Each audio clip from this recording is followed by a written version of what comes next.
Ce qui m'intéressait, c'était le point de vue naturaliste. J'étais plutôt une optique biologiste au départ.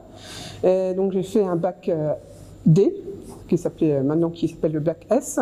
Et je me suis orientée après vers la faculté, donc une science de la vie et de la terre. Pendant mes études, que je me suis réorientée vers la géologie, car je trouvais ça beaucoup plus concret, le fait d'aller à l'extérieur aussi sur le terrain, ce qui me plaisait beaucoup.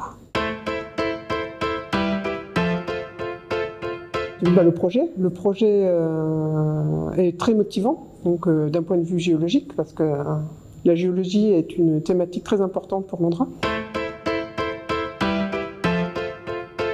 Je guide plutôt les entreprises prestataires ici sur leur intervention à faire au laboratoire. Lors des campagnes de forage de surface, nous mettons en place des outils de diagraphie pour mesurer tous les paramètres de la roche. Ces paramètres, ensuite, on les met dans un logiciel de modélisation géologique. Pour nous, on utilise GoCAD, donc il faut des ordinateurs très puissants pour cela. Avec tous ces paramètres, par corrélation, on peut obtenir le modèle géologique de la zone.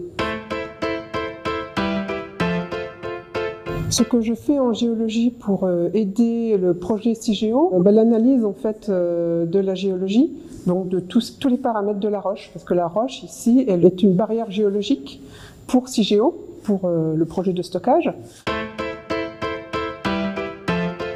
Ma journée type, c'est 80% de bureau. Ensuite, je vais souvent sur le terrain. Je regarde l'avancée du chantier de creusement, donc au laboratoire souterrain, car périodiquement, nous faisons des levées géologiques des frontailles, donc pour relever toute la fracturation induite par le creusement, et donc pour relever aussi tous les bancs carbonatés ou les bancs bioturbés qu'on relève sur tous les frontailles en fait.